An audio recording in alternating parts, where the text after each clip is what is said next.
Welcome, everyone. We have the one and only Mrs. Keia Valentin on with us this morning. So we're super excited to be covering some great information here today. Let me just share let me share this to our group, our Knowledge and Inspiration group, and we should be all good to go. Let us know where in the world you are tuning in from. All right. We're about to get this show on the road.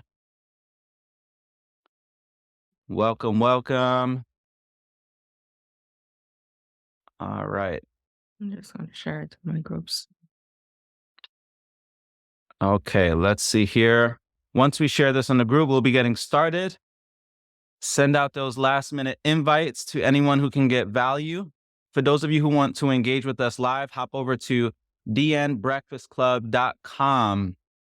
If you want to engage with us live on Zoom, you could also ask some questions on Zoom. So, all right. Let's see here.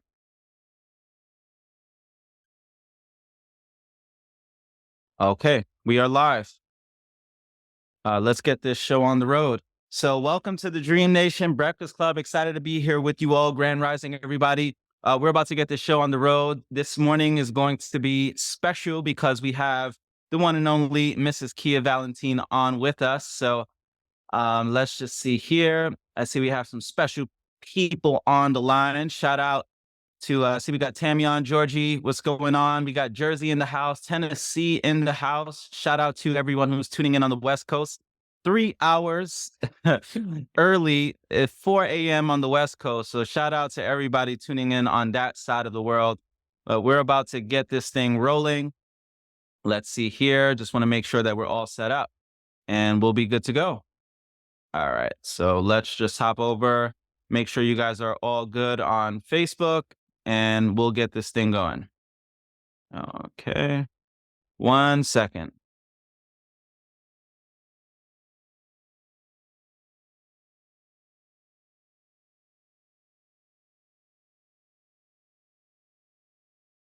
All right. So we're about to get this show on the road. Let's get this thing going. Welcome, everybody. Excited to be here with you all. Josh Valentin here. For those of you who are wondering what have you been invited to, maybe this is your very first time hopping on the Breakfast Club. Welcome if this is your very first time. My name is Josh Valentin. This is my phenomenal wife, Keia Valentin. And today we have a really exciting topic. We're going to be covering everything wealth building in 2024. So it's going to be super valuable. I know that money is a huge pain point for the vast majority of people. Probably the number one demand in the world is to make more money. So we're going to be covering not only just making money, but building wealth and what does building a wealthy foundation look like? Yeah. A foundation of wealth for your family, a foundation of wealth for yourself, for your legacy, all of that. And I couldn't think of a better person to bring on the Breakfast Club other than my wife, who is a wealth strategist. She's a wealth coach. She teaches on this. This is her life's work. So I know you guys are going to be able to get a lot of value from this. So we got New York City in the house. Shout out to everyone tuning in from Florida as well. Shout out to my Tampa Bay Buccaneers who won last night in the wild card round of the playoffs. And sorry for those of you who, I know we have our Philly attendees who tune in with us every week. So God bless your souls. It is all good. You always got next year. So all right. So let's get this show on the road. Before we get this thing kick started, I just wanted to share a few snippets with you all. And then we'll go into the bulk of what we're going to be talking about here today. And if this is your very first time on the Breakfast Club, in case you're wondering what this is all about, it's not always centered around money, but it's pretty much everything that can make your life better. So 1 week we may be covering mindset, we may be covering leadership, we may be covering anything pertaining to personal development, life coaching, all of that. So come on every single week. You could always find something different. If you would like to tune into past recordings, you can hop over to my personal Facebook page and see past recordings of the Breakfast Club as well. So, all right. Great morning, everyone. Shout out to everybody in New York because I know it's snowing out there. So Lance, be safe out there, brother. And yes, let's get this show on the road. So the very first snippet is Seek third alternatives. Observe an upcoming meeting and identify if synergy is or isn't occurring. Think of a problem that would benefit from synergy. Use it to seek a third alternative. Really good snippet. You want to share the back? Sure. All right. Okay, ask yourself, when am I likely to settle for compromise? When do I experience synergy? What's the difference? Synergy depends on a willingness to seek a third alternative. More than just my way or your way, it's a higher, better way. It's something that neither of us would have come up with on our own. Like that. Oh, what is synergy? Simply defined, it means that the whole is greater than the sum of its parts. Synergy means that 1 plus 1 may equal 10 or 100 or even 1,000. Really, really good That's really share. good. And even as it pertains to wealth building, I think synergy is a big part of it because if you're in a relationship, many times you're going to have different perspectives, different Yeah. points of view. The biggest pain point in marriage typically is the communication around money as well. And sometimes it does help to find that middle ground, to Yeah. find some kind of commonality, see where, you ultimately see where you ultimately share the same values or the same perspectives, and maybe you may have different ideas about going about the wealth, but you could very well just go about it in a way that you kind of help each other meet Yeah. as many of your needs as possible. So really good share. So let's just see here. Years ago, I got hooked on a habit. Not me. This is in the book. This isn't my book, by the way. This is Giant Steps by Tony Robbins. But years ago, I got hooked on a habit that has turned out to be one of the most valuable of my life. Reading at least 30 minutes a day.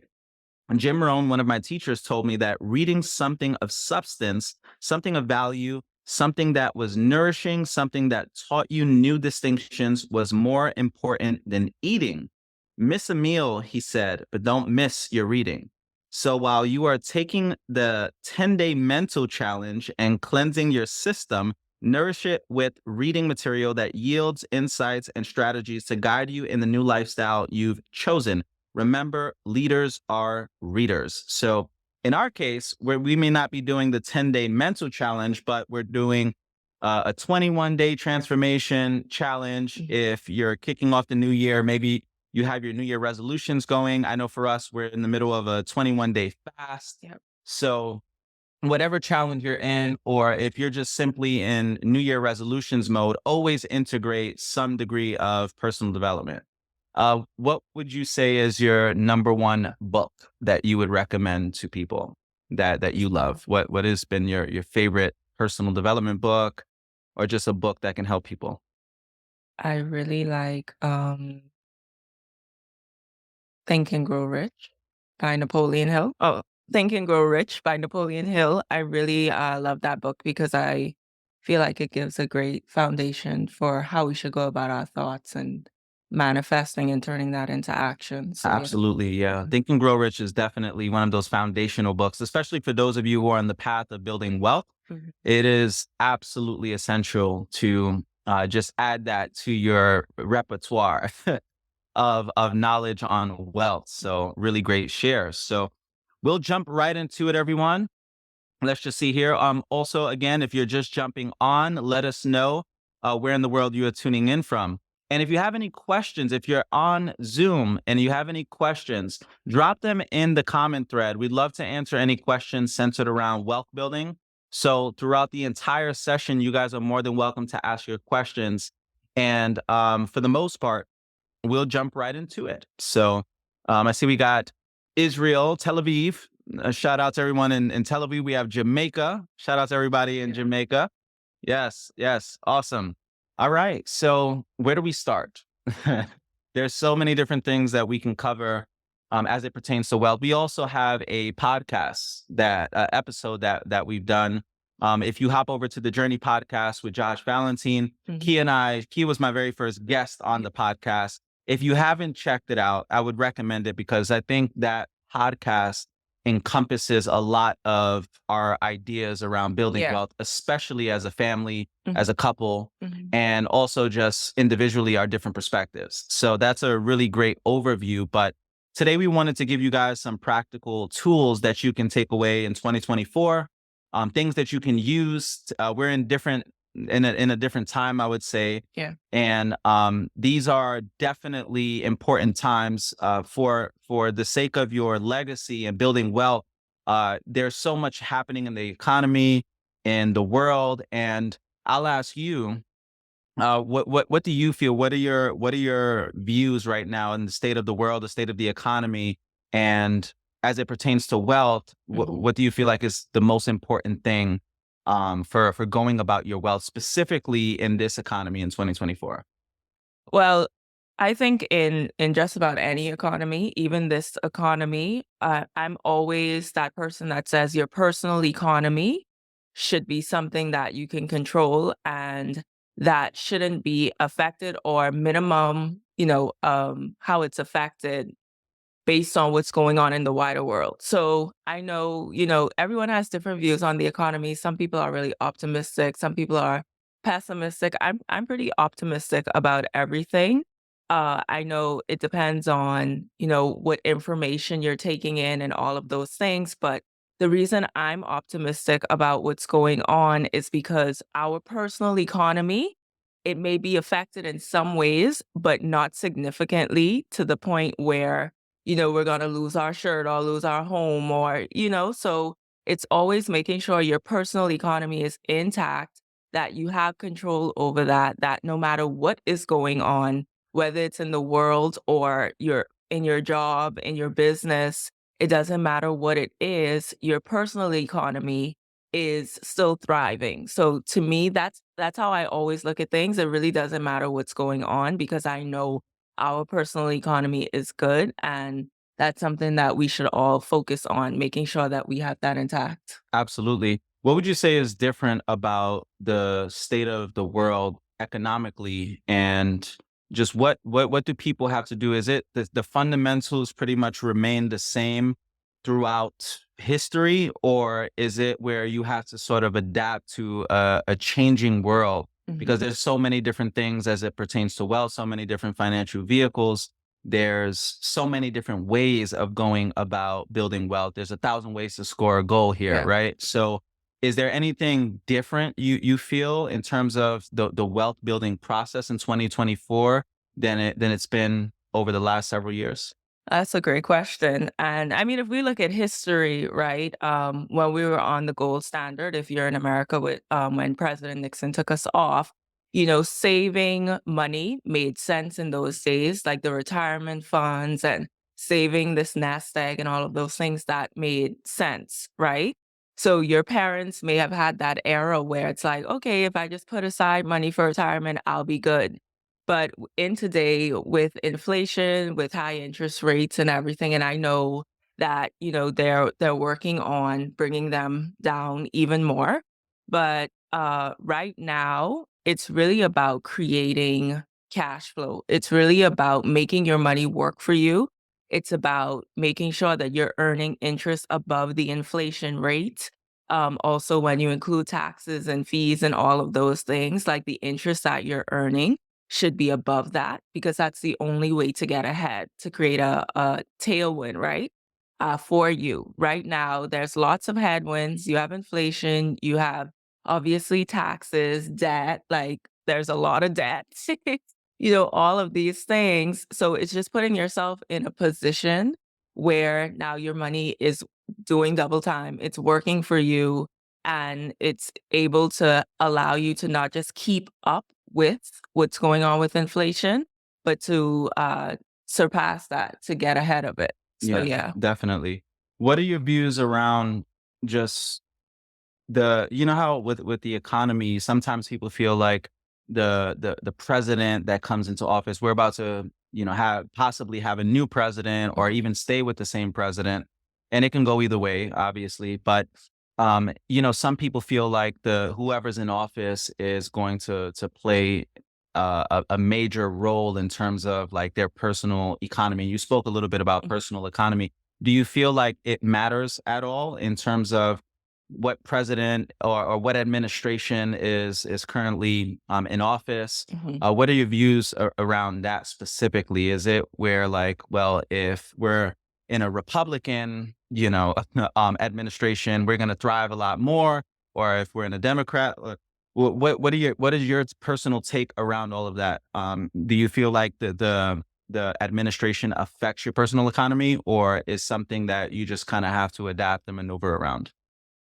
I would say, it affects your economy to a certain degree, but just like in anything, it's finding ways to adapt and to, figure out what is the best, approach or the best move forward. So, people have been thriving, through all types of things, Hmm. Hmm. whether it's change of presidents, recessions, depressions, like Yeah, all of those things. So to me, it's all about having that financial education and the knowledge to be able to adapt, yeah, be able to change, and to be able to keep moving forward. And it really starts with the education. It starts with financial education and then taking action. yeah. I So, definitely agree with that for mhm, sure. What would you say are some practical tips? I know we're in tax season right now, yeah. so for a lot of people, they have a lot of anxiety during tax season, and I know if you're an entrepreneur, it can be even more challenging because with a traditional, let's say W-2, you probably are going to get a return. But maybe if you're upper middle class, there may be no return, and you have anxiety around having to pay a bunch of money. Mhm. But for your average 1099 person, or if you just are self-employed, there can be a lot of anxiety because now it's your time to pay taxes. Yeah. We don't really pay taxes like your traditional W-2 person where it's taken out throughout the year. Mhm. This is the time where you have to cough up that bread to Uncle Sam. Yeah. So in terms of just going about, let's say tax season and even getting like a refund check. I know a lot of people do get refund checks. Mhm. What would you recommend for your average person during this specific time frame? Okay. So you should always have your money in an environment that is a tax advantage environment. So even let's say you're a W-2 and you get a refund, you want to definitely get that cash into a vehicle that can allow you to grow your money tax free. So that is definitely one. If you're an entrepreneur like ourselves, before you cough up that money, you should get it in a tax free environment. So either way, whether it's before or after, but you just want to get it into a vehicle that can allow you to save on those taxes, that can continue to grow even while you're using the money to pay the taxes or whatever you're going to use it for. But to be able to put yourself in a position where you still control that money, even though you're using it to pay taxes or you're getting a tax refund. For sure. Mhm. What would you recommend for the average person that maybe, let's just say, they've been struggling financially for years. Maybe Mhm. they haven't really solidified a financial foundation and they really don't know where to start. I know financial IQ is a big a part of building wealth. You have to understand money. And I think Right. that for most people, it just seems too complicated. Maybe they weren't really taught money principles Mhm. from their family or from school, whatever the case may be. What would you say for the average person are a few fundamentals, like things that are a must for your average person looking to solidify a financial foundation? Okay. Number one, definitely invest in your financial education. You have to raise your financial IQ. Like you have to. It is essential because if you don't know what you're doing, if you don't know how money works, you're going to create a drag on your wealth. You're going to erode your wealth. They say debt and taxes are the greatest eroders of wealth, but what it really comes down to is you. So, debt and taxes, we all have those things, but we all operate differently based on our financial IQ. And that's straight common sense, right? So, you definitely want to invest in your financial IQ. Number two, that's foundational, obviously, is life insurance, because that's something that especially if you have a family, if you have dependents. That's something you could put in place quickly that will allow, if God forbid something happens to you, that your family's good. At least they can weather some storms. Like we use our policies, our life insurance policies in terms of our wealth creation and growth. So that's more of the advanced way. But even at the bare minimum, even at just the foundational, everyone should have it because it's inevitable that we're all going to graduate from this earth, right? Absolutely. So that is absolutely foundational as well. And then just having a plan, planning ahead, having something in place. I feel like many people don't plan enough. We plan for that dream body we're going to have. We plan for, that vacation we're going to take. We plan for all of these things. Like we're going to South Africa, we're planning now, but in terms of finances, it's foundational that you have a financial plan, that you have a blueprint, that you know where you're going and you know how to get there. Yeah, So, absolutely. And I have to put out a quick disclaimer, right? We're not tax advisors, or no. we're not giving investment advice or anything like that. So seek out the professionals in, this world as well. We're just kind of here to let you know what works for us and kind of help guide you in the right direction. Mhm. But you have to also you have to hire people that are very competent in this field. So we've been dealing with the same accountant for many years Yep. that is just on top of his game in terms of understanding, for example, like the IRS or whatever the case Yeah. may be.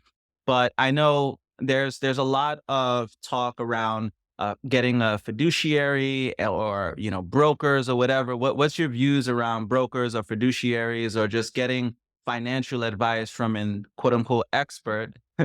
And I know this could be a bit controversial, Right. but I know we know better, knowing what we know now. But for a lot of people, they typically just give their money away to a 401k or a broker to kind of handle everything for them, Yeah. and they leave a lot of money on the table. So That's a yeah. great question. He is choosing violence today, guys.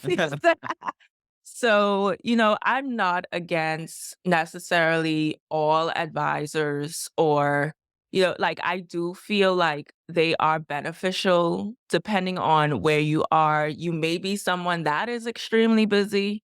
You may be someone that doesn't have the time and you need someone to, let's say, manage your money. However, I find that no matter how busy you are, you should at least have a grip or understanding on what's going on with your money, right? And a lot of the times when you look at the different fees and everything you're paying, let's say if you get an advisor, you you may pass out, if you really did the math and you really saw what a drag it is on your wealth creation. So I'm not saying all are bad fiduciaries, in the same token, you do have different types of fiduciaries. So it's just important to do your research overall, and it's important to understand what portion of your money is going to fees, what portion do you actually get back, how that money is going to create wealth for you, because a lot of the times people, when it's like a roller coaster, it's up and down. Like one minute they have $10,000, the next minute they have $1,000. You want to understand how your money is operating in whatever system you have it in, what that looks like in the future. It's a lot of variables, And me personally, I don't like to do guesswork. I don't like variables at all. Like I like to know exactly what everything is. Yeah. So what my variables entail, and I don't wanna do guesswork far into the future. I wanna know what it's going to look like tomorrow, the next year, 10 years down the line. I like not doing guesswork, and I don't like, having those variables. So, I'm not saying that it's all bad. I think, they do have their place. However, we're very intelligent people. The difference between, let's say, someone who is, like, better off a lot of the times, it's the difference in education. It's the difference in, their financial education and their resourcefulness as well. And so even if, like, let's say you don't have the money, you have to figure out how to get the money, you know what I mean? Like, to invest and to do all of these different things you can do. But a lot of the times, there are people that get money, but they just don't know what to do with it. And what ends up happening is they end up squandering it. And if they just had the financial education on it, a lot of the times they would make better decisions. So I believe that we have the ability to be able to do extremely well financially. I do believe that we don't need an advisor for that all the time. I do believe that we can take control of our own finances and be able to accelerate our wealth. Yeah. So that's how I look at it. Yeah, for sure. Yeah. What would you say is for our community specifically, like we don't come from money, Mhm. none of us do. We don't come from wealth. Like Right. Kia had more so working class family, Yeah. right? Kia's mom was an entrepreneur. Mhm. Her dad, worked a traditional job, and my dad worked a traditional job. My mom didn't even work, Mhm. and for us, we kind of had to learn a lot of these principles. Right. But what would you say is the most common mistake people make from our community, like some of the biggest mistakes, or the ways they go about their wealth that's the most detrimental towards building wealth? Mhm. We don't put our money towards more assets and, like, tax advantage vehicles. A lot of the times, like I said, it comes down to education again, but a lot of the times that those dollars are spent very quickly, and many times they're not spent on things that are going to bring us back money. So I feel like within our community, because and it's getting better, you know what I mean? It's getting better. Mhm. But a lot of the times it's just not knowing what to do. And so the money is spent on things that aren't going to bring us a return, things that don't make sense long term. And, for sustainability, we just spend it on a lot of things. Yeah. Yeah. I definitely agree that it's getting better, Hmm. mainly because there's just so much more information out Yes. there. And you see even people from our culture, people from our community now advocating for building wealth, for ownership, for multiple streams of income, Right. for financial education. Mhm. And now our people are becoming more receptive because you have people who look like us, who Yeah. come from our world, that are the ones teaching this information. Yeah, So, for sure. but it's still important to find the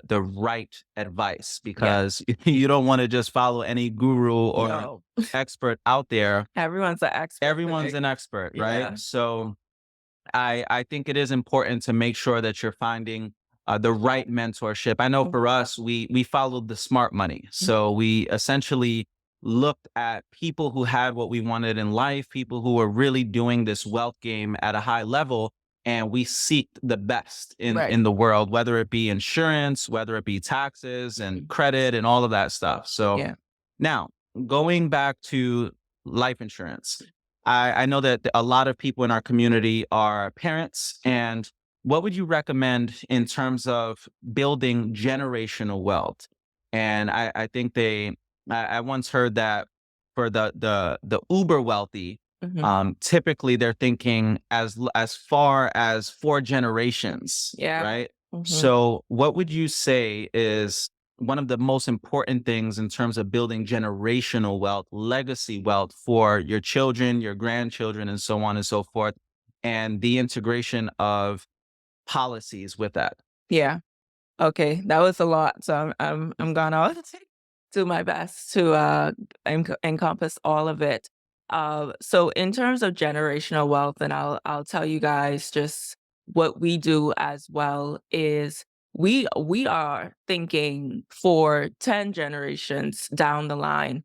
So we create a system that allows us to use life insurance policies, that allows us to use the money today for whatever it is that we need to do with it. So whether that is maybe investing, paying for groceries, different things like that. But the point is we can use it today, and also our children benefit from it in the future. Because I'm not about life deferment. I do believe you should still enjoy your life while you're here on earth, right? we should all enjoy our lives. However, we still need to be able to plan for the future at the same time. So I guess in football, say offensive and defensive, doing both at the same time. So, with the integration of life insurance policies, we've been able to create that system whereas our money can keep working for us, our principal can keep working for us, even when we're using it to do other things and to accelerate our wealth even further. And so many wealthy people use these life insurance policies in this way to be able to grow their money, our money, in a tax-free environment, which is important because as I mentioned earlier, taxes is one of the drags on wealth creation, right? Also, to be able to capture those interests that usually we would give to the bank. Like, let's say, for example, the credit cards, the loans, the mortgages, all of these different things, being able to bring that back into our family instead of giving that to the major banks. Yeah. And, when you keep more wealth within your family, then you're able to take that wealth even further into future generations.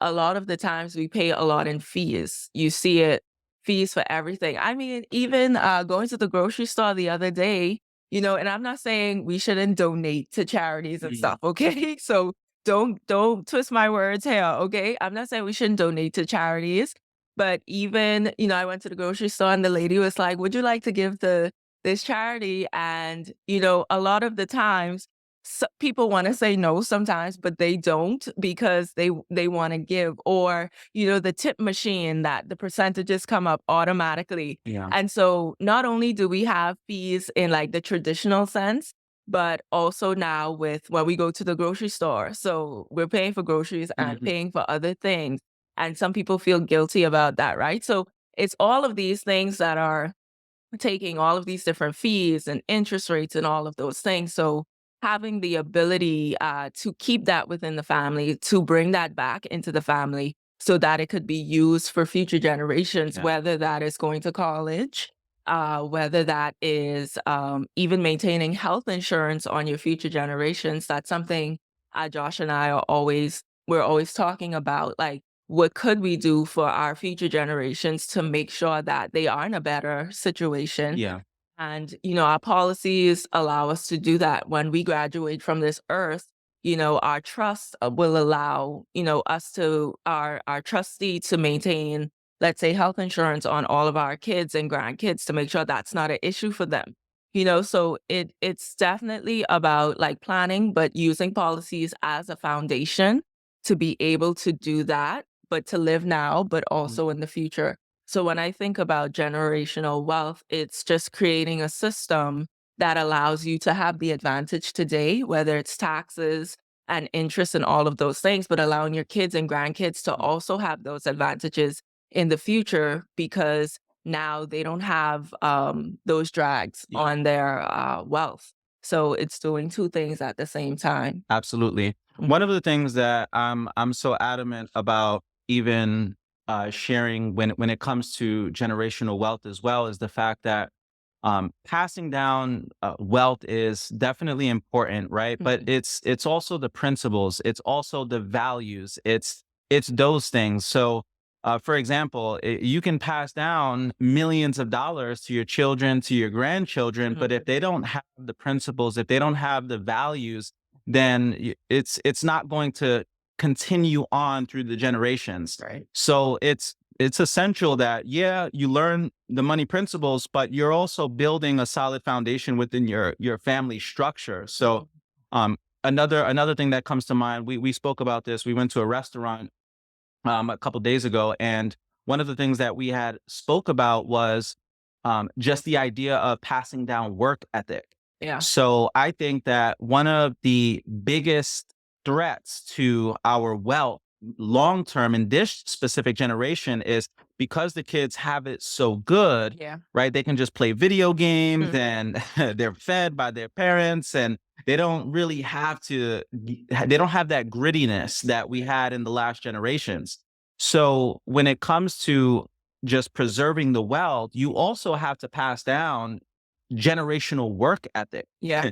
that's a big part of the process, especially for those of you who are, let's say, single moms, for example. You may have a young man that you're doing everything you possibly can to give him the world, and you're spoiling him, and maybe you're in a situation where you're spoiling him even more because maybe the lack of a father figure or something like that. And you have to remember that as much as we want to give to our kids and spoil our kids, Mhm. they need to do hard things. They need to learn discipline, they need to learn work ethic, and you have to challenge them.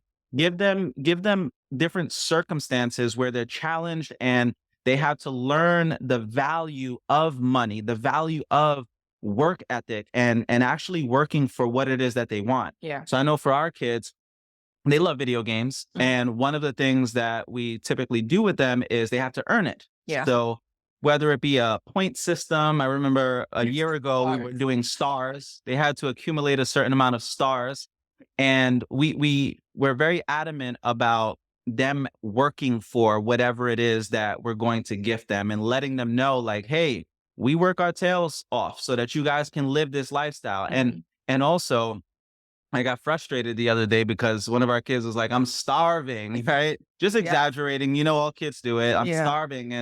And immediately I'm like, "You don't know nothing about starving. Like, you Right. don't really know what it's like to starve." Right. Like, there are kids on the other side of the world That that actually sucks. really live like that. Mhm. So we're big on the principles and the values, and also just personal development Right. principles. I know the other day you mentioned to one of our kids to be mindful of his words, Yeah. because his words has power. Mhm. And he was just saying like negative things, Mhm. and Kia just stressed the importance of speaking highly of himself. Mhm. So that's another thing that comes to mind, just the values, the principles, and all Absolutely. of that. Absolutely. Definitely. Yeah. So let's just say for the average person, maybe they're about to go into tax season. They may get a little bit of a refund. Let's say they have a surplus of $2,000, $3,000, $4,000, Mhm. right? What would you recommend for that person who's like, look, here I am. It's tax season. I have a refund, but I don't really know what to do with this money. I know that I probably should be saving it or investing it or whatever the case may be, or putting in the policy or creating a will or whatever the case. Mhm. And if someone is in that space where now they have a little bit of a surplus, what would you recommend? Or what approach? We don't give investment advice, but Right. what would you recommend in terms of giving like the best guidance for them with that extra surplus of money in this season? Yeah.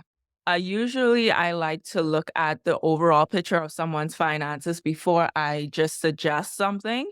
But one thing that could be beneficial for them is they can put that in a life insurance policy, right? So they can put that money in there before they use it instead of saving it in a bank account.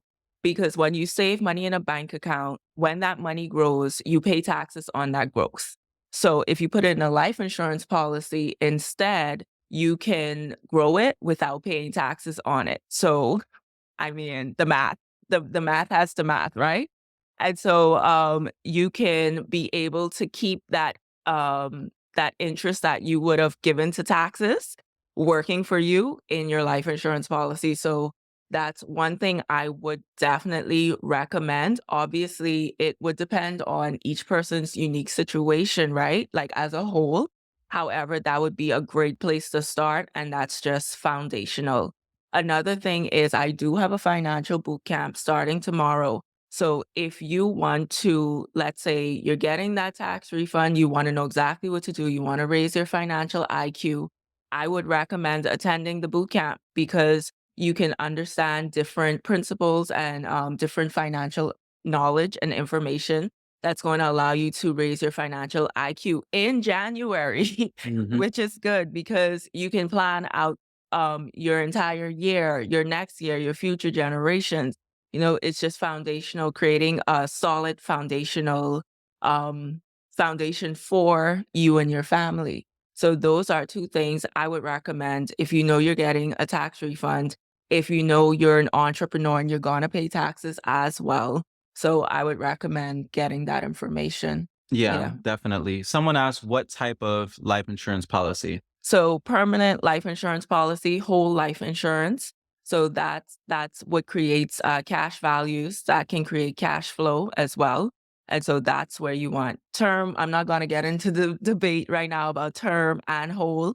Both are beneficial depending on what your financial goals are and what you want to do. So it's not even a debate. It's just a matter of function and it's a matter of what you want to do.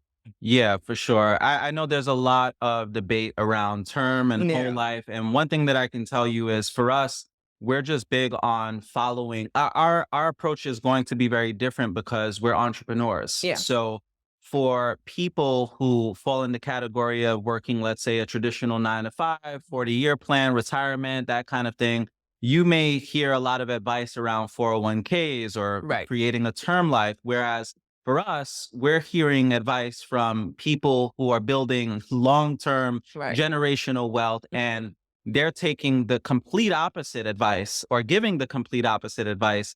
So for us specifically, we take the approach of the whole life just Right. because of our situation and the way we go about our wealth. Mhm. Yeah, and that's been the best financial vehicle. And for those of you who have wanted to set up policies and everything, I would recommend jumping on a call with Kia. Mhm. She can give you the best guidance or the best approach on the best policy for your situation. And I mean, you've helped tons of people Yeah. just get set up with their policies. So I would recommend DM. Yeah, what's the best way for them to reach you if they want some You information on can that? private message me, whether on Facebook, Instagram. I'm on all platforms pretty Yeah. much. Yeah, absolutely. So just send her the DM. You could probably just DM the word info, and she'll just Yeah. set up a call with you to let you know what's the best situation. Mhm. Now or the best way to go about the insurance process. Right. So with your financial boot camp that you're launching tomorrow, Mhm. what would you say are what's the biggest reason for someone to even participate in that process? Like I know for a lot of people, again, Mhm. their New Year resolutions, I would say number one is probably weight loss. Yeah. So number one, typically for people is weight loss. They want to shed some pounds or get their health back in order. And then I would say number two is probably centered around money, Right. something regarding just getting their money situation together. So Right. we want to support our community when it comes to just getting your financial household in order. Mhm. And I know that there are a lot of people out there that perhaps don't have the will in place. Perhaps they don't have the policies in place or the insurance in place or even a peace of mind fund in Mhm. place or security fund in place, all of these different things. Maybe you've wanted to even get into multiple streams of income, but you don't even know how to invest or Right. anything like that, right? Mhm. And if that's the case for you, then obviously going through a program that can give you that financial education is going to be essential. Absolutely. What would you say people are going to be able to take away once the program, once they complete the program and they actually engage and interact and all of that stuff? Yeah. You will definitely have a lot more knowledge around finances in all of the different categories. You will have a plan moving forward, a blueprint that is going to put you on the path to whatever it is that you want to accomplish in your life. Because the biggest thing is after you learn the knowledge is the action, Mm, So if you have a blueprint you can follow, if you know where your financial holes are, you can plug those. If you know where your blocks are, you can, erase those blocks that you may have to create wealth and accelerate your wealth. So it's just a great way to have a foundation that you could build your financial empire on. And if your foundation is not strong, I don't care how much money you make, I don't care, you could have money coming out of all places, but at the end of the day, you will lose it just as fast as you get it if you don't have the financial IQ, the financial, so the literacy behind it, and also that foundation. So you need something whereas you know what you're doing, not just today, but in the future. And you could always expand on that foundation, but that's where it starts. definitely. What would you say is the number one book you would recommend on building wealth and why? Mhm. That is a good one. Number 1 book. Well, it depends because it depends on which area, but I guess I'll go back to like Richest Man in Babylon, like because it's foundational, Yeah. foundational principles.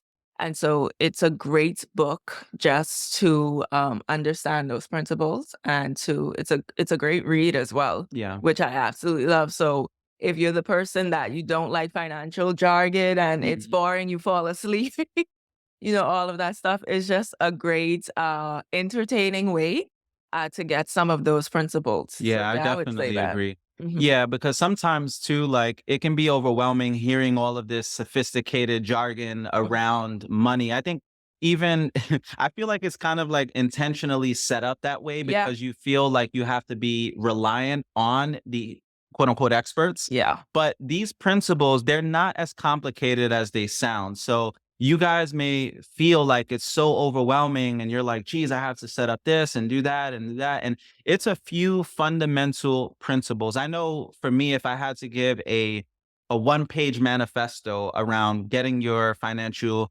foundation solidified, Mhm. I would say peace of mind fund, which is essentially most of you probably know of it as an emergency I call fund. it a security fund. Kia calls it a security fund. Definitely. So having that in place, and really that's just a few months worth of savings Yeah. so that God forbid anything happens, you have that cash in place that can ultimately sustain you in the event that you lost your main source of income. Right.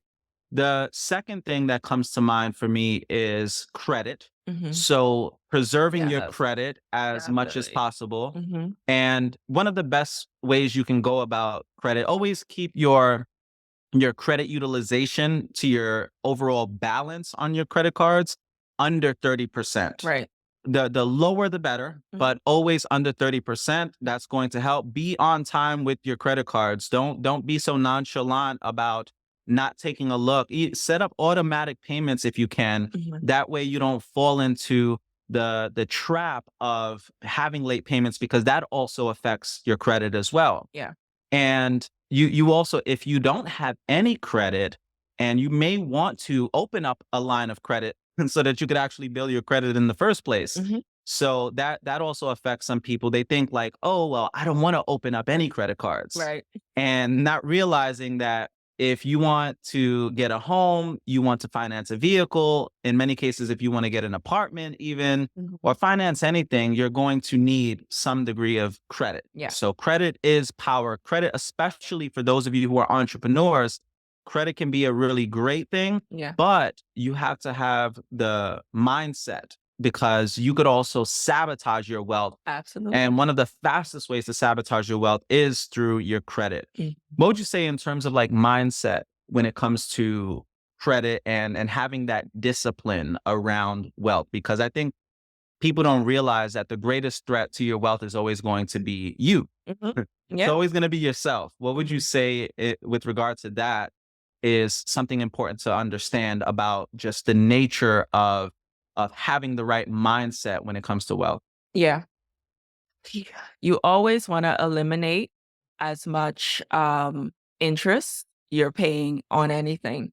And the thing about credit cards is it's high interest debt and revolving debt. So I think for some people, if they just did the math, it would scare them straight. Yeah. Some people, they just need to see the numbers. Like you may be avoiding it. You may not be doing the math on the amount of interest that you're giving up, or I should say the amount of wealth that you're actually giving up. And you should definitely do the math on that. So with the mindset that you need to have is that you use it, you get the benefits, whereas whether it's the miles, the cash back, and all of that stuff. However, you don't allow yourself to pay interest every month if you can help it. I do know there are situations where you may have to just make those minimum payments, but there's a right way and a wrong way to go about that, depending on your circumstances. Like there's a lot of information about how you pay down debt and all of that stuff. Like, I used my policy to pay down my debt when I had debt. So, I mean, you can do it the traditional way or you can do it the unconventional way, and I'm not gonna get into all of the details, Whereas you can save yourself a lot more on the interest and recapture all of those interest payments you're paying to your credit card. So that's one way. There's also different ways depending if your goal is cash flow, Mm, depending on if your goal is saving the most interest. Like there are different methods depending on which one of those is more beneficial to your situation. So it's good to know all of them, but it's good to know what applies to you and your unique yeah. situation. Yeah, Yeah. absolutely. Sometimes you get advice from, like, let's say a Dave Ramsey to cut up your credit cards because it's not that credit cards are this evil thing, right? But the reason why he mentions that is because his audience is pretty much the general public. Right. So the 98% of the population who don't have the control, the emotional control. Right. So they may be impulsive spenders, or they may engage in a lot of retail therapy. Yeah. So when it comes to building wealth, understand that your mindset is absolutely going to be important. And if you don't have the control, the emotional fortitude to be able to have that self-discipline Mhm. on not being an impulsive shopper or spender or anything like that, then yeah, you may Right. very well Need need to to cut cut that this up. up. Yeah. You For sure. because once you cut it up, it's like, and then take it off your phone because some of y'all probably cut it up, but you low key got it saved on your phone with your Apple Apple Watch. Pay. Yeah. So make sure that you get the financial discipline necessary when even getting a line of credit, because you could very well just end up sabotage. You're not ready for that. Right. Now, another thing. Sorry. Sorry? I'd just like to add that if you're going to use credit for whatever reason, you need to have a plan behind why you're using it, what Yeah. you're using it for. Hmm. So planning ahead is important as well. Yeah, most definitely. So when it comes to peace of mind fund, I know there's a lot of different approaches. I typically, with this specifically, so what you guys may know of as an emergency fund or rainy day fund, security fund, whatever it is, I always recommend anywhere from, it could be 2 months to a year, depending on your situation. Right. So if you're a young man, 19, 20 years old, you may be able to get away with 2 months worth Yeah. of emergency fund and or security fund. And essentially what it is your fixed expenses. How much money do you need to survive? Your basic necessities, those fixed expenses, not variable expenses. There's a huge difference. Yeah. Because with fixed expenses, it's, let's just say you have to pay your rent or you Essentials. have to pay for some food. These are essentials, Right. right? That you have to pay. But there are also those variable expenses, which are those luxuries. It Yeah. may be going out to the restaurant. It may be getting your nails done or your hair done. And you know that you could probably save a little bit more when it comes to that. Yeah. And for some people, it's not about the amount of money that you're making that's the issue. It's just the amount of money that you're keeping. Yeah. You're not keeping enough of your money. And enough of it. You're not keeping enough and you're not keeping enough working for you. Absolutely, So absolutely. yeah. And I also believe that you also can't always save yourself out of a situation. No. Meaning that for some of you, you're like, well, damn, I'm already saving this. I already done cut back on all of Right. these subscriptions that I don't need. Mhm. I've already cut back on how much food I'm consuming. And in that case, you may very well just need another stream of income. Yeah. You may need another job. You may need a side hustle, something like that. But in terms of setting up the peace of mind fund, understand this, that for those of you who are probably like, well, Josh, Keia, I have an extra 2,000, 3,000, 5,000, and I want to invest it. Mhm. You don't have the luxury of investing that money if you don't have that security fund in place. Right.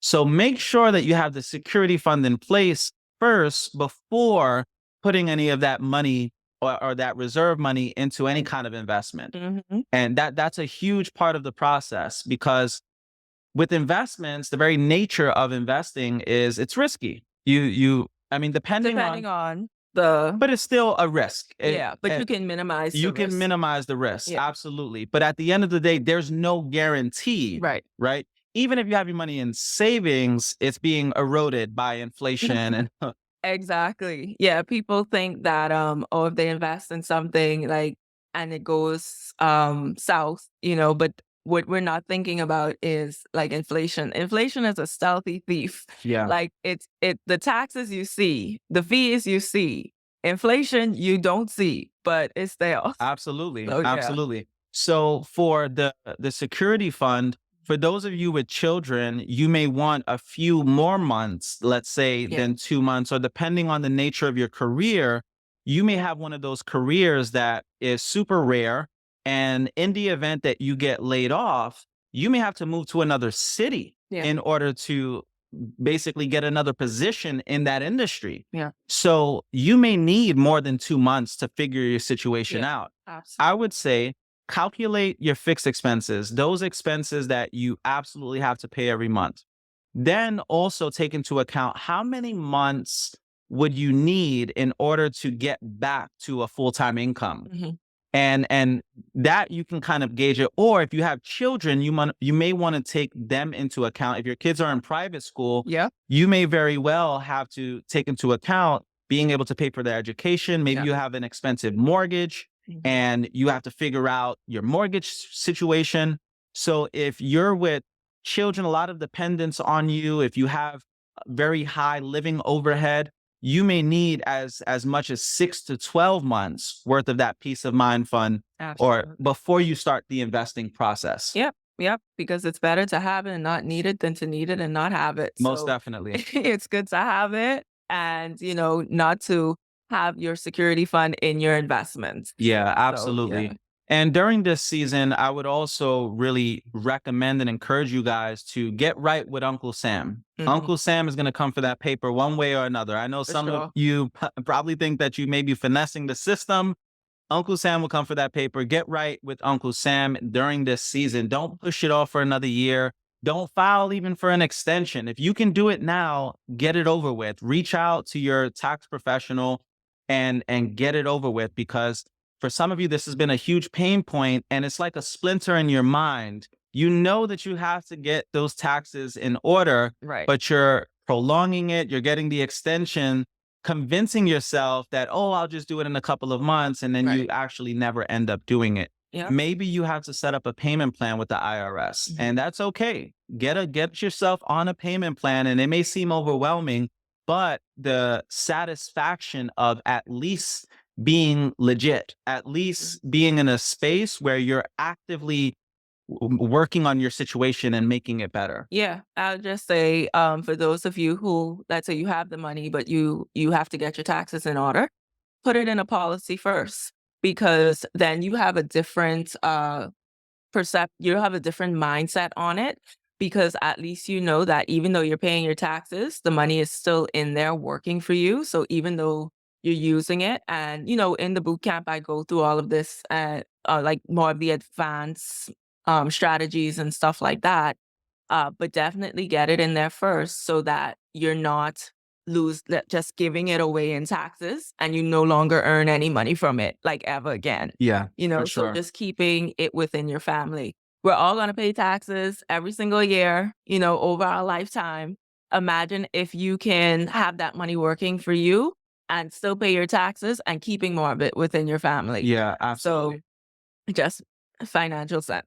Yeah, and I know for some of you this may seem a little bit complex, and Kia could very well, like, she can teach you guys exactly what Yeah. she's talking about, because some of you are like, what do you mean by Right. just putting it in a policy and using it to essentially take care of your We tax? need more time to do that. Yeah. Like, I won't be able to cover it here on the Breakfast Club. Like, you may need a diagram to understand it and stuff like that. So, yeah. Yeah, definitely. And you mentioned paying yourself first. So Yes. this is something that we oftentimes talk a lot about, because as a married couple, we go about our finances together. Mhm. And some of you may have a different approach. Maybe you want to keep your finances separate. It's not to say one situation or one way of going about it is better than the other. Right. You just have to find out what works for you. So Mhm. I know what works for us is getting on the same page and working together with our finances on how to go about it. But we also have our individual investments. We have our individual accounts as well as our joint account. Yeah. So if you're in a relationship, especially for those of you folks who are married, I think having a joint account is definitely essential. Yeah. Like, I Just feel so. having some kind of joint account where you can combine, but also having that individuality as well. Mhm. For us, we like that approach. Yes. Being able to say, hey, this is my money and I can invest in whatever it is that I want. Yes. I never have to ask here like, hey, can I invest in this? Like, Right. no, I'll have my side money, and so does Kia. Like, Mhm. there's certain investments that she has that are unique to her and what she really likes, Mhm. and there are certain things that I like. So, Right. for example, I invest a lot more in the stock market, Yeah. and I like the liquidity of investing in stocks and being able to take it out within 3 days max. Mhm. And for Kia, she likes real estate. Mhm. And so she has, like, for example, agricultural real estate and different things that she invests in. Mhm. So it's okay to be a couple and have different investment Yep. philosophies or things like that. And we always have things that we agree on, but also things that we just have our own unique perspectives on. And which is fine as well. Yeah, So, exactly. mhm. Exactly. So when it comes to paying yourself first, I think that you really put the bug in my ear and solidified that understanding, I feel, of the Mhm. idea of paying yourself first. Yeah. And the reason why we promote this is because there's going to be so many things that come for your money, whether it be Uncle Sam, whether it Mhm. be interest rates, Uncle Murph, which is Murphy's Wonderful. Law. Uncle Murph is also going to come for that paper. You guys know exactly what I'm talking about. Yep. So, for example, our BMW, it's got a few years on her. So she's in that season of her life where she's been breaking down a lot, Yeah. right? And just different issues. Once a car gets to a certain amount of mileage, it starts to have different issues and stuff like that. Mhm. So with our BMW, we had Uncle Murph recently come for us, Mhm. and it was like $1,300 that we had to spend to Uh, basically fix her up. And that's a prime example of sometimes that can erode your wealth, those unexpected variables that come about. yeah. But you have to make sure that you're paying yourself first. Right. Right. And paying yourself first can help with Murphy's Law. Mhm. It can help for when those things come about and you have something, already stashed away, Yeah. as opposed to paying all these bills, all these taxes, all these different things. It's like, hey, let me take a little bit of that and pay myself first. What are your Yeah. ideas on that? Well, for example, like if you're an investor, right? The last thing you want to do is put money in an investment and then have to take it back out. If you can get it back out, because all investments have different time frames, right?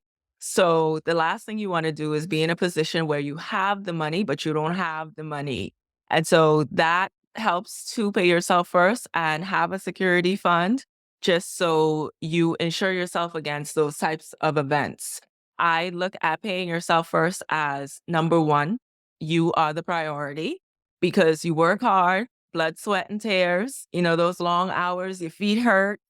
You have to deal with coworkers you don't like, a boss you can't stand. So it's like you go to work and you go through all of this to make that money and then to not have it if you need it because you didn't put it aside. You spent it on a new bag or Yeah. whatever it is men spend money on, right? Cars and all of these different things. And so you are number one in priority first in your life. So that's why you should pay yourself first. And then everything else should come second to you. And sometimes you have to be resourceful, sometimes you have to be creative. Because after you pay yourself first, you may be looking at your bills like, but I still have to pay this bill and I still have to pay that bill. Okay, figure out how to make some more money that month so you could cover those bills, but you make sure that you're paid Yeah, before anything else. You absolutely. work too hard to not pay yourself first. And it is a mind shift, it is a paradigm shift to get to that point. It does not happen overnight. And sometimes you have to remove yourself from the equation and automate things so that, out of sight, out of mind sometimes. Whereas if you're going to set this is your goal for the year to pay yourself first, sometimes you have to put measures in place where it takes you out and human error out of the equation to get it done. But you are number one, you are the priority. And wealth creation, where it comes from, is being able to pay yourself first because it is definitely the wellspring from which everything else grows.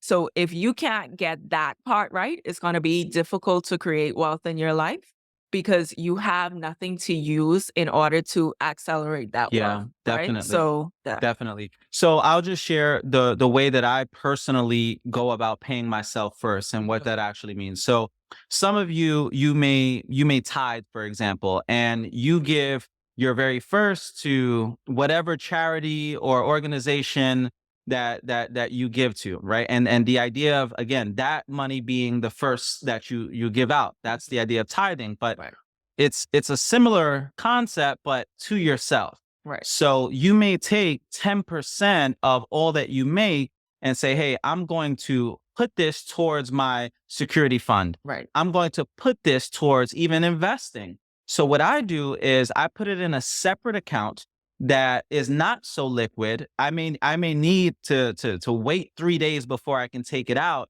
And the reason why I go about it in that way, because what I find with myself, and everybody's different, Mhm, but what I find myself doing over the years is if I have it easily accessible, mhm. then I use it. Right, So you may pay, let's say you make $2,000 and you say, okay, I'm going to pay myself 10% and I'm going to take this $200 and put it in my savings. mhm. But then you have, let's just say, a vacation Right. and and you're like, well, I got this little extra change right here that I've been paying myself. And I could easily just take, or maybe you see some nice shoes Right, and you're like, I have this $700 and right, right. and you don't have the self-control to be able to say, like, no, I'm not touching that. So for me, I put it in a separate account. Mhm. That way I know even if someone comes to me asking for money, I'm like, hey, I make sure it's not so liquid. Right. It's not so accessible. Mhm. I let them know, even if I do lend you this money, I have to wait a couple days just to even transfer it to this account. Yep. That has worked for me. Yeah. And you can find your own approach if you don't have the self control, which most people don't, of Mhm. seeing the money there and Yeah. then move it to another account Right. or put it in the policy. Is you Right. I was just about that's to your say. approach, Yep. is the policy. Mhm. I like to even invest my money. So I love the stock market, and it's not everybody's cup of tea, but it's most certainly been a great investment vehicle for me. Mhm. And many times if I see a stock that's on sale, I'll invest it and put it in a stock, especially if the peace of mind fund or the security fund is solidified. Mhm. Then you have the luxury of having a little fun Right. of what you do with your money and Yeah. investing it. Mhm. So, or you may just want to, let's say, invest in a seminar in your own personal education, Yes. and you can take that money that you've been paying yourself with and put it towards that. Yeah. But the idea more than anything is something is going to grab your money. Yeah. If it's easily accessible, something's going to grab it. Absolutely. It may be that restaurant, it may be Mhm. that turn up. So don't let all of your money just linger there in your savings, because everybody's trying to grab for those dollars. It's Mhm. wallet share.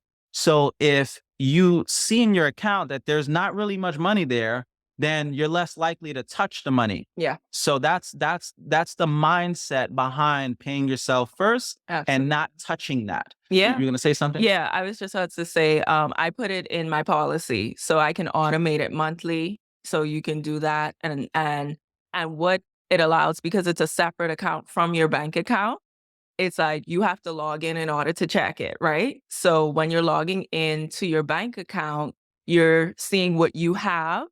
What you have that you don't really have is in a separate account. So it's important just to understand that it's just human nature.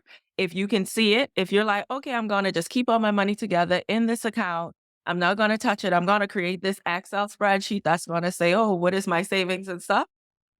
That you're setting yourself up because you will even forget, okay, how much money was inside here for Yeah. myself again? Like how much, and since it's for myself, shouldn't I be buying those shoes? Yep. Right? Yep. So you definitely want to separate what you're paying yourself first for versus what you're going to use as your living or your Yeah. spending money, your expense money.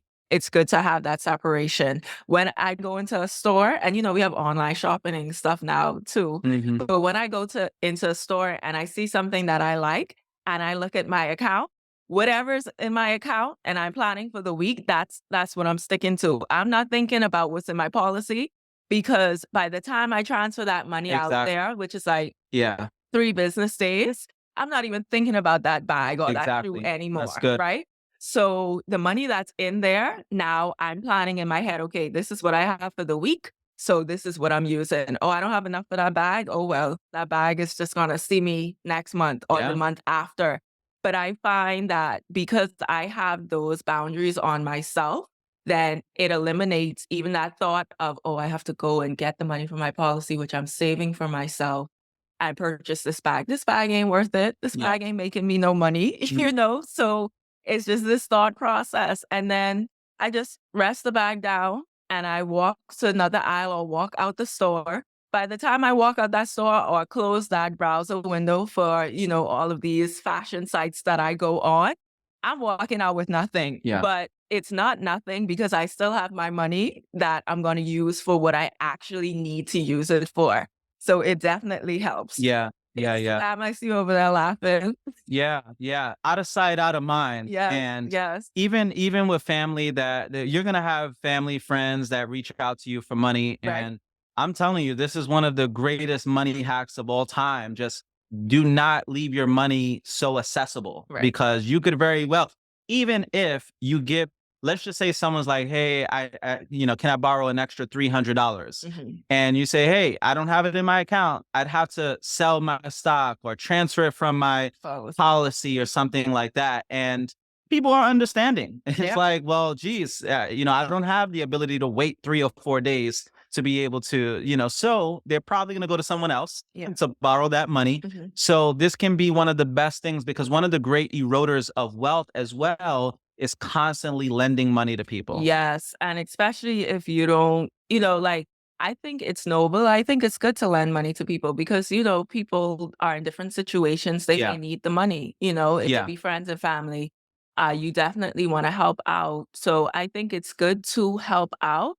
I do think that you do have to have a boundary though, because Yeah. some people, they help so much that they put their own family in jeopardy. Yeah. That should never be the case. Oh, yeah. If you're going to help someone and it puts your family at risk, that's a no. But the other side of that too is if you're going to lend money out and you expect to get it back, it's good that they pay some type of interest. Number one, because obviously inflation, we're talking about wealth, it can be a win-win where you help your friend or family. And some people may say, oh no, if I'm just gonna, just help them just to help them and get the same money back.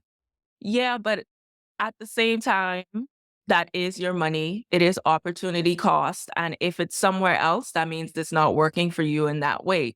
So you also have to put on that hat sometimes as well. You want to help your friend, but you may want to tack on some interest. And then number two, it will deter a lot of people from asking you for money as well because they know they're gonna have to pay some interest. Yeah. And it doesn't mean that it has to be like crazy amount of interest, you know what I mean?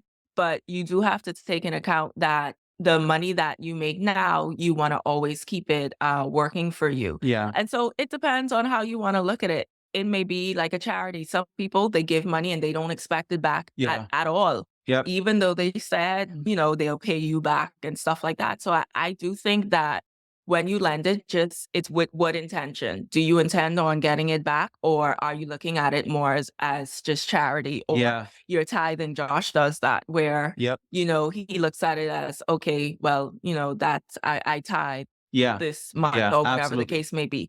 So it's really about your intention. It's no right or wrong way. It's just about how you look Yeah, yeah, at it. most definitely. Yeah, so these days, what I do is because I'm adamant about tithing, I'll leave a little bit of my tithes to just if someone comes to me, rather than lending them money or tacking interest or Right. whatever, I'll just have a budget for just giving the money and not expecting it. If they want to pay me back, by all means, Mhm. pay me back, and I'll end up donating the money anyway Right. to something. So that's the beautiful thing for those of you who are givers, right? Because you're probably thinking like, man, this seems so cold, right? it seems so harsh to add, to tax someone for letting you don't have to add. Depends on the amount though. I can't tell you the last time I've ever added interest on anyone that I've lent. Like Right. I don't do that, right? But if you want to go about it in that way, you can. For me, it's more so if someone asks for money or to borrow, especially if it's a small amount, Right. Right. I'll just give with no expectation of receiving it back in return. It's Right. like, Mhm. and if they never pay me back, hey, I was a blessing to someone that was in need.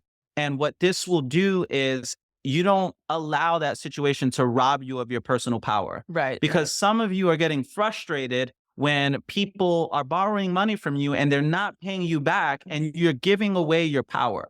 Yeah. In a sense, it's like you're It's getting, on your mind. yeah, it's on your You're mind. It's occupying good. your mental space. Yeah, like just let it go. That $50, that $100, that 200, bless and I release it. agree. Look at 100. it as, hey, I gave back to someone who is in need, Right. and it is what it is. I'm not Now, gonna let this frustrate me or consume me or anything like that. right. No, I 1,000% agree. Now, if it's like thousands of dollars, Oh that's a yeah, different yeah, story, okay? So, like I said, it's no right or wrong way, it's just a matter of what your intention is for that money. So, if it's to just give it away in tithe, great.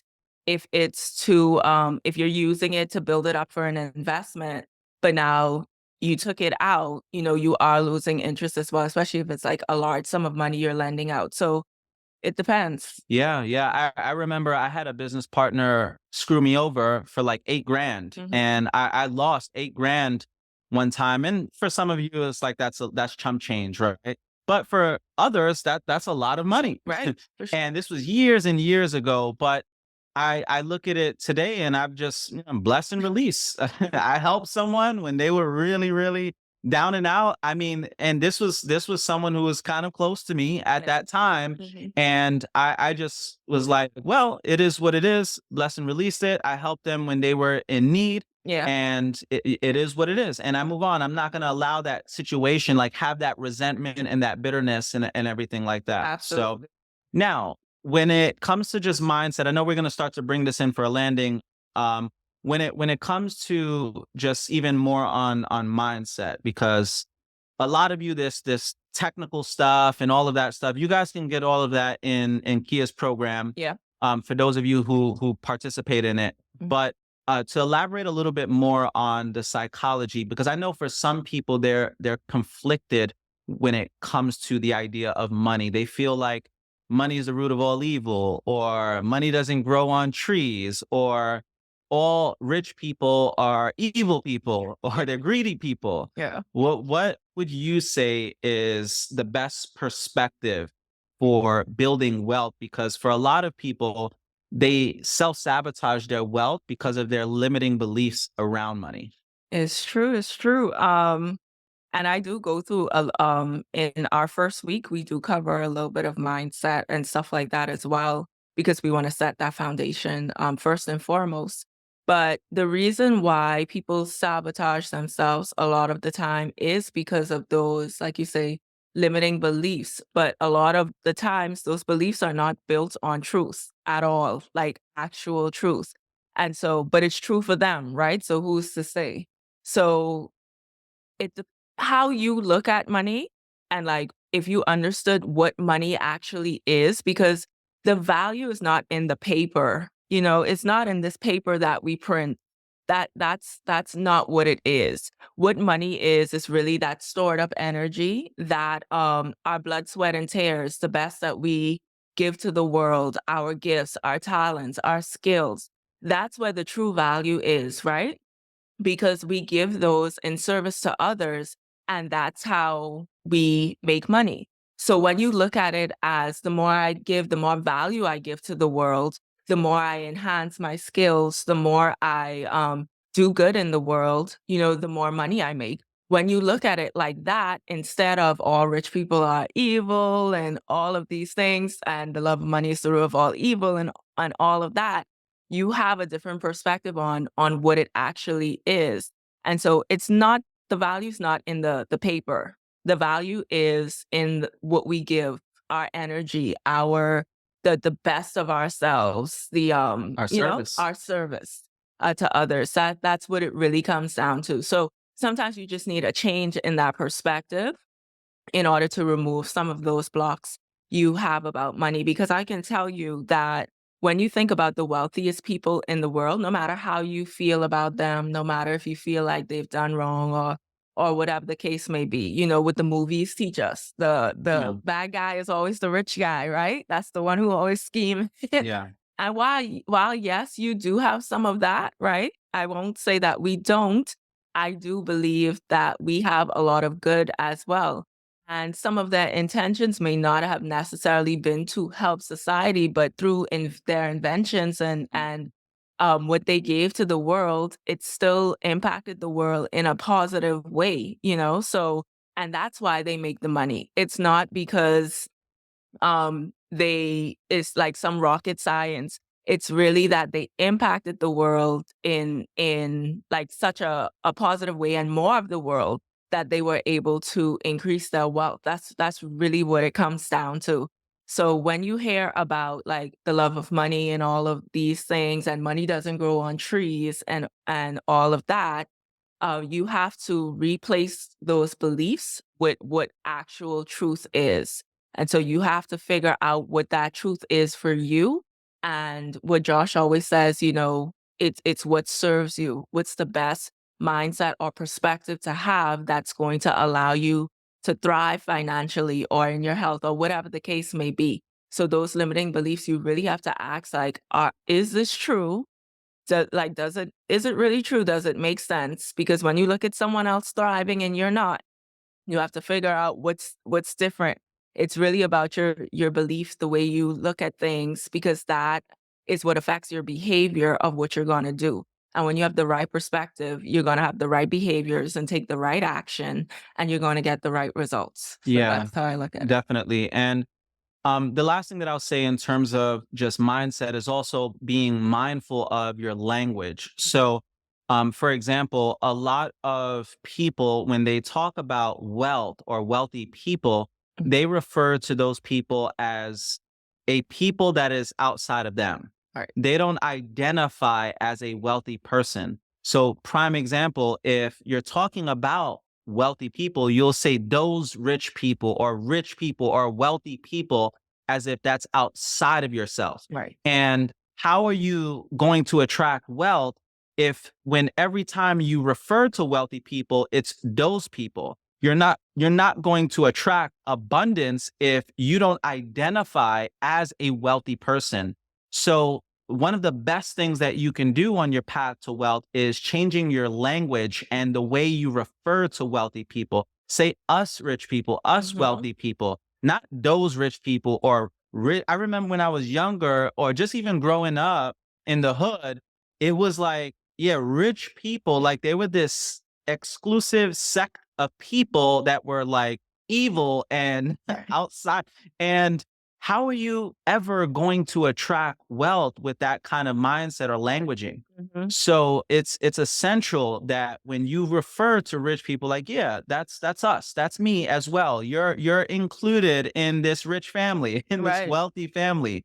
It's not Absolutely. outside of you, it's inside of you, because wealth is not about the money you have in your bank account. Right. My personal, and I'll have you share your definition of wealth. Mhm. My personal definition of wealth is how adequately equipped you are for survival. So that can be your social capital or relationship capital. That can be your knowledge around money. That can be the resources you have available to you. That can be having your policies and different things, the multiple streams of income, all of these different things in place. It could be your family. It can be your health.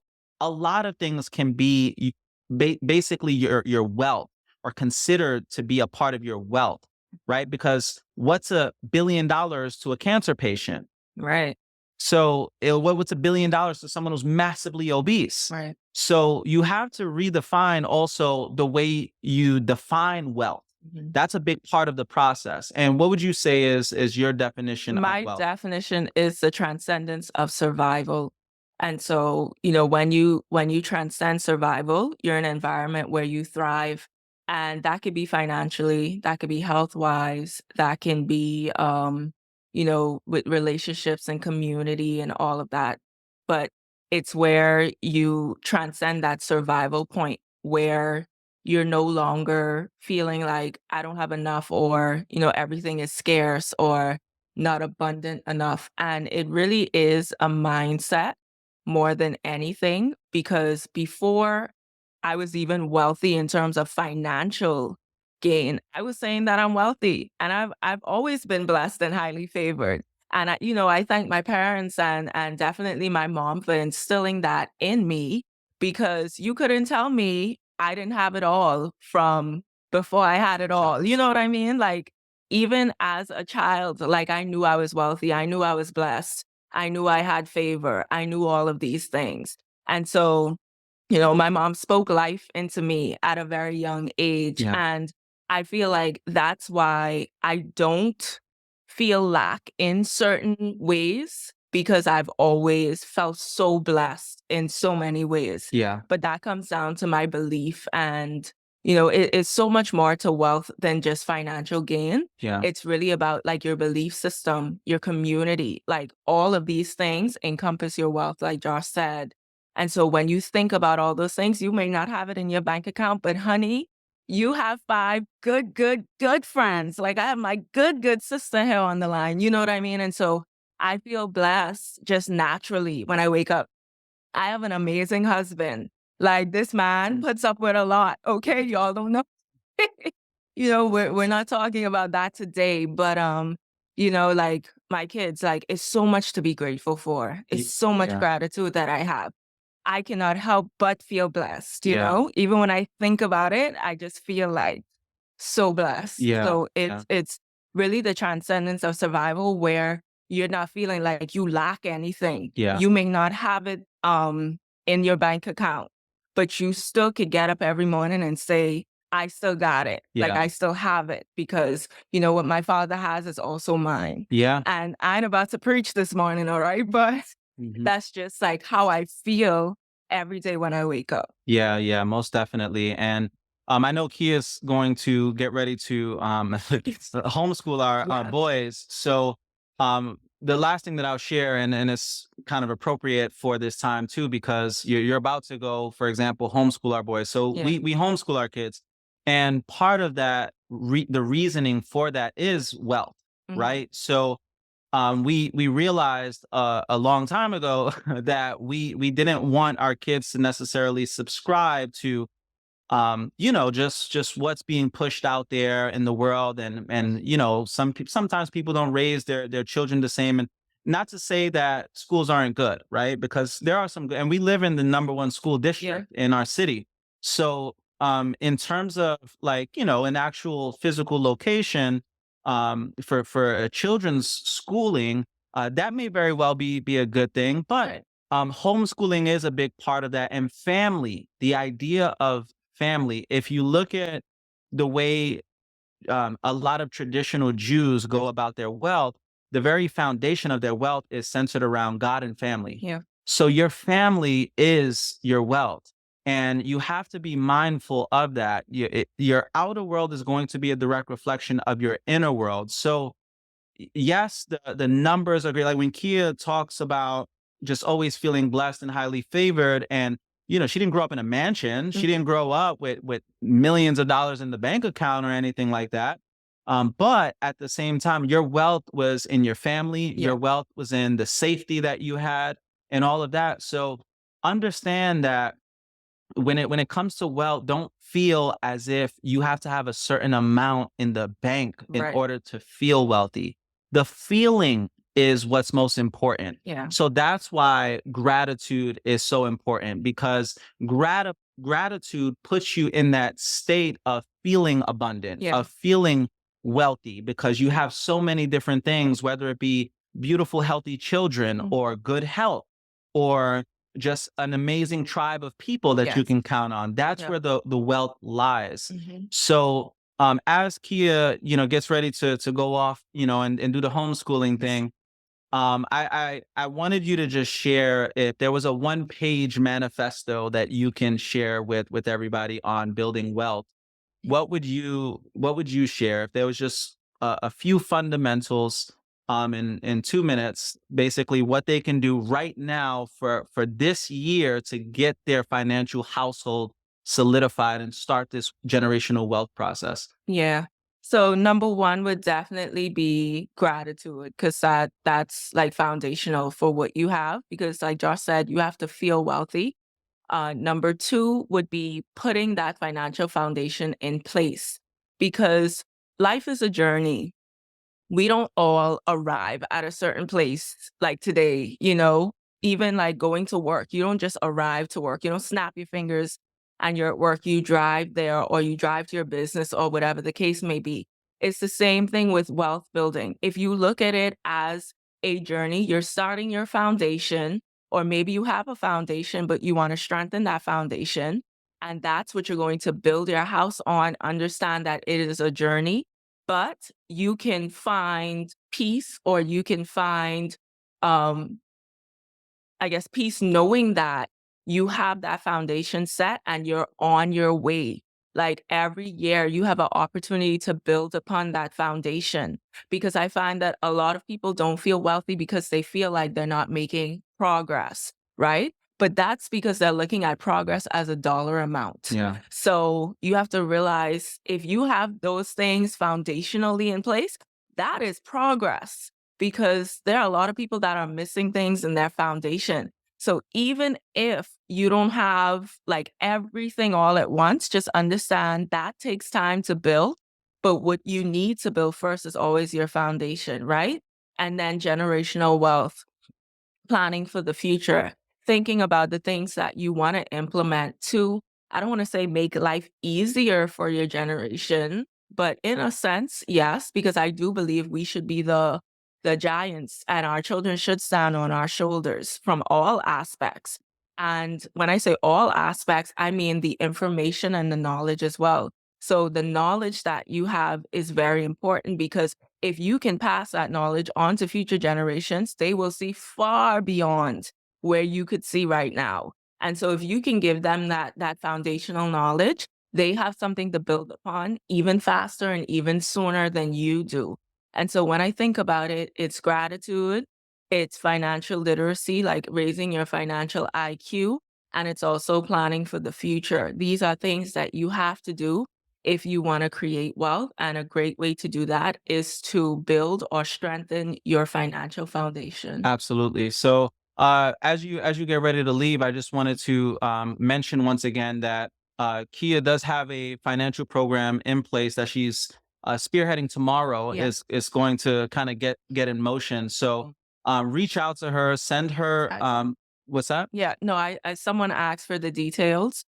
So I will be putting the link in the Facebook group. All of the details will be there.